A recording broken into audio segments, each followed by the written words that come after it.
काका हो पर पंडाल में न धाका हो। अरे अरे ए काका खड़ा होखिए नए के जगहिए जगहिए जगहिए। आगे बढ़ते रहिए। जय माता दी कहिए कहिए कहिए कहिए। जय माता दी कहिए आगे बढ़ते रहिए। जय माता दी कहिए आगे बढ़ते रहिए। एक आवश्यक सूचना, एक बच्चा खो गया है। अपना नाम अजय बच्चन बता रहा है। जिसका भी बच्चा हो पंडाल के पास आने का कष्ट करे।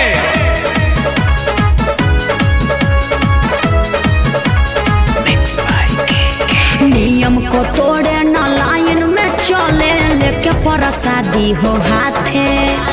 लौभर चले अपना लौभर के संगे में हर मर्द के हो साथे। देखिए अपने अपने फैमिली के साथ में ही रहिए। नियम को तोड़े न लाइन में चले लेके प्रसादी हो हाथे। लौभर चले अपना लौभर के संगे में हर मर्द के हो साथे। गड़बड़ाएगा मामला कहिले सहिए कहिले सहिए कहिले सहिए।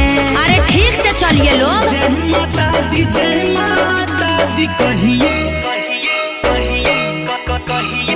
जय माता दी कहिए आगे बढ़ते रहिए। जय माता दी कहिए आगे बढ़ते रहिए। कृपया ध्यान दें, गायक मोनू अलबेला भक्तजनों के साथ मंच की ओर बढ़ रहे हैं। कृपया शांति बनाए रखें और जागरण का आनंद लें।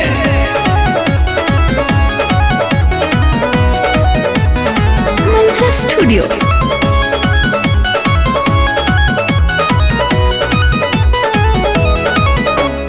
पैदल चले भीड़ बाटे हो सगरी रोड पे चलाए न गाड़ी।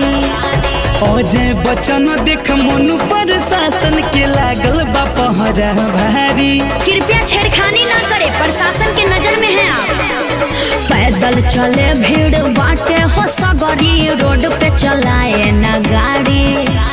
अजय बच्चन देख मनु प्रशासन के लागल बा पहरा भारी। मेला सफल बनाने में साथ चाहिए साथ चाहिए साथ चाहिए।